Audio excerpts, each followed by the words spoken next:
I said, oh, you're crazy. And now we have this article. We have the CIA director, the former CIA director saying, yeah, they can spy on you and they will spy on you if they deem it necessary. Absolutely, Jakari, and it's kind of ironic that the CIA director was actually taken down by his clandestine emails of all of his clandestine activities. So nobody is safe from the prying eyes of the surveillance state. That's exactly right, because you see it all the time. The celebrities, all these big people, but they see, it's Kim Kardashian, or it's Justin Bieber, or whoever else. They think, oh, that's just a celebrity. It's too bad, so sad for them. But then you can get caught up in these things yourselves. You have all these side sites, the revenge porn and all this other stuff that a normal person could end up on. So you have to be very careful about your online activities. All right. Well, thank you, Jakari. Well, that is it for the show tonight. Don't forget, we are listener supported. Please go to prisonplanet.tv and become a subscriber. You can share your username and password with up to 11 people at the same time. You can find all of this content there and so much more. And don't forget, we are running our special through the end of July. Thanks so much for tuning into the show tonight. We'll see you here tomorrow at 7 p.m. Central.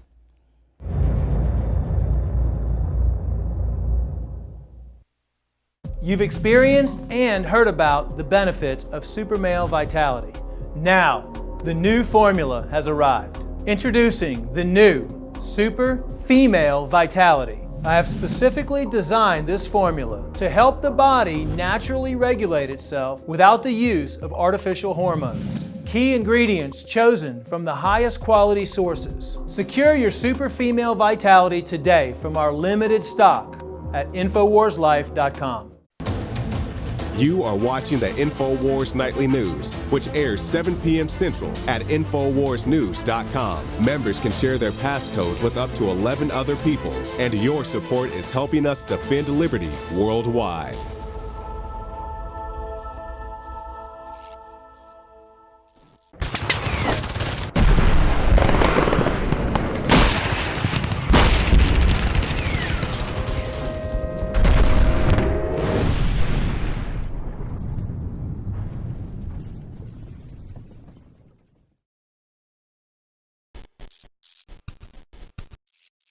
I'm going to tell you about a mission that I went on where the Taliban pretty much almost overran this mountain peak that we were on.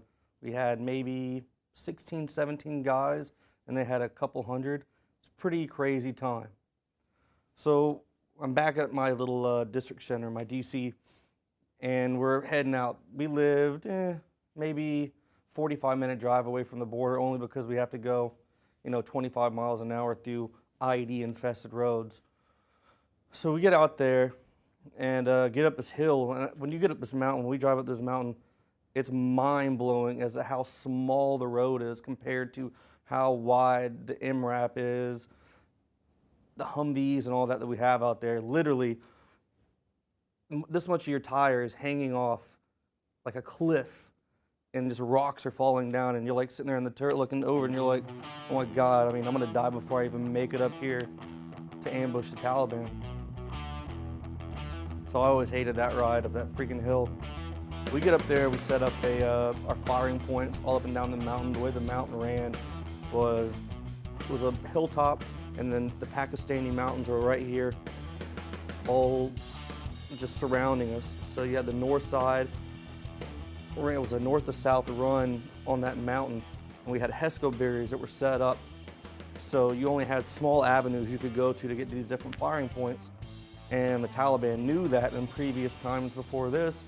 They set up guns where they could shoot down those areas, because they know we would have to run up to get more ammo, things like that, supplies. So we get up there, we set in, we dig in, we start filling sandbags, get our security area set up, our perimeter, all the firing points set up, the 50 cals and Mark 19s and 240 Bravos. And day turns to night.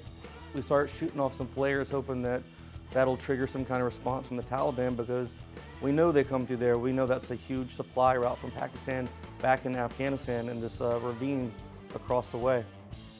So all night we stay up, we don't sleep, we're sitting there waiting, because we think, all right, at any second these guys are gonna start attacking us. Nothing happens. It's daytime. Morning comes through and we're like, screw it, nothing happened. Let's go ahead and break everything down. So we started breaking down our firing points. So as soon as the last weapon got taken down, I was sitting on the back of the flatbed, and people were handing up the ammo crates and the guns to me. As soon as that last gun got brought to my truck, friggin' an air burst went off right overhead, and I dropped and hit the ground, and I'm sitting there like holding my ears with my hands like this, and I'm sitting there like, all right, I'm checking myself. I'm like, all right, what the hell's going on? And next thing you know, you just hear gunfire from freaking everywhere. You know, there's just things blowing, there's rocks flying all over the place, and people are just running around like, what the hell's going on? So we just start throwing the guns back off the truck, and I'm like, all right, man, we got to get the hell out of here. Let's go, let's go.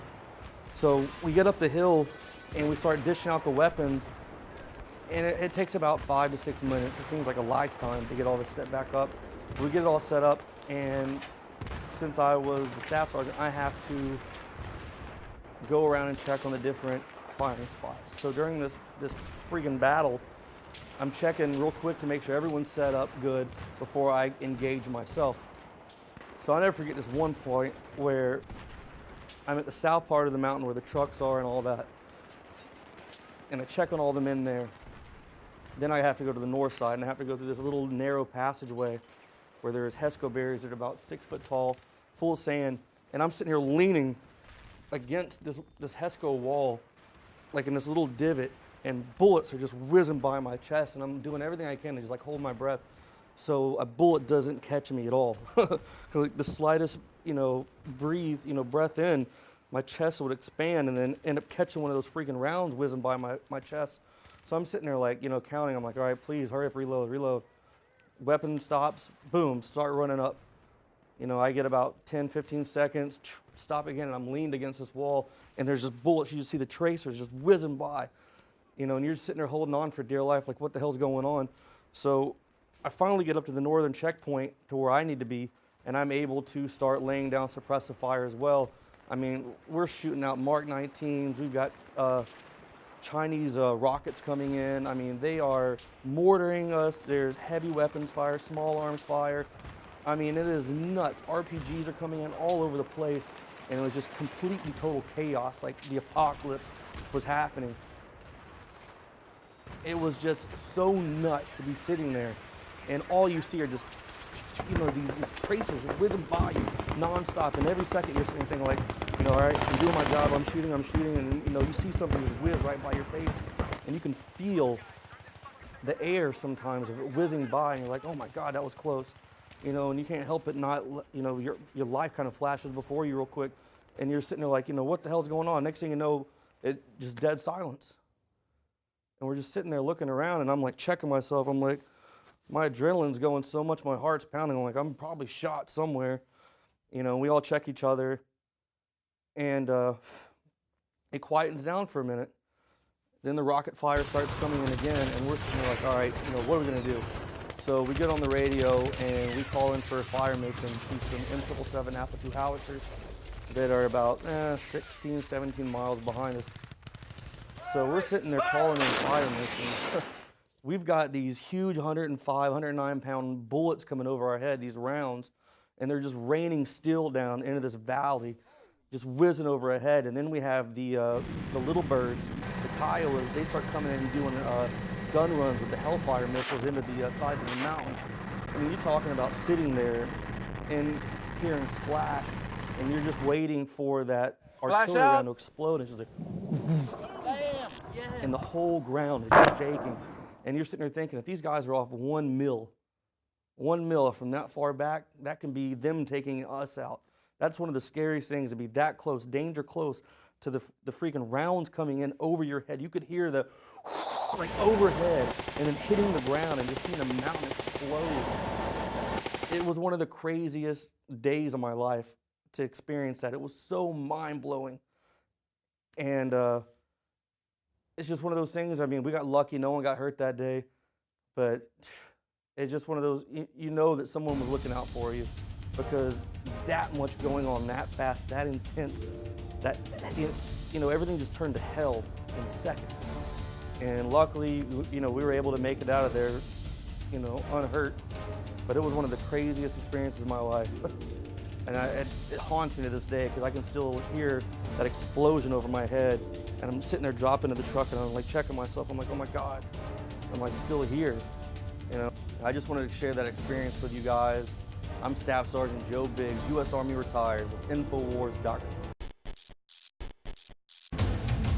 You are watching the INFOWARS Nightly News, which airs 7 p.m. Central at INFOWARSnews.com. Members can share their passcodes with up to 11 other people, and your support is helping us defend liberty worldwide.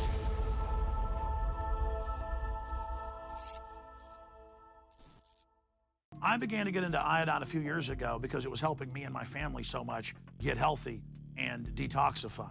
I believe our research is conclusive. This is the best iodine out there. And I know this for a fact. Nobody else has got iodine based on these pure crystals, ladies and gentlemen. For a limited time, experience the ancient power of Survival Shield X2. Take advantage of this unprecedented 30% off Super Detox Special at InfoWarsLife.com.